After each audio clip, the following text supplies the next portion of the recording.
C'est une semaine décisive pour les forces armées de la République démocratique du Congo dans le contexte de l'état de siège décrété par le chef de l'État congolais, Félix Tshisekedi. Au cours de cette semaine qui commence, les gouverneurs militaires et policiers vont rejoindre leur poste de travail, alors que certaines organisations de la société civile craignent pendant ce temps des bavures. Du côté des forces armées de la République du Congo, l'on rassure du respect de la loi.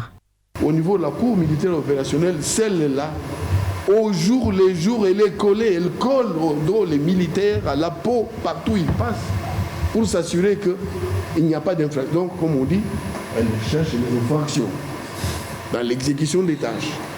Aussitôt que l'infraction est décelée, sur le théâtre même, en séance urgente, comme on dit séance foraine, l'homme est jugé sur le terrain, condamné, renvoyé pour exécuter, pour subir toute la vie. 2 provinces à l'est de la RDC sont concernées par cet état de siège décrété pour 30 jours. Il s'agit de la province de l'Ituri et du Nord Kivu, toutes regorgeant d'importantes richesses en sous-sol. Cette mesure du chef de l'État est présentée par beaucoup comme une solution visant à éradiquer définitivement les atrocités dans cette partie du pays.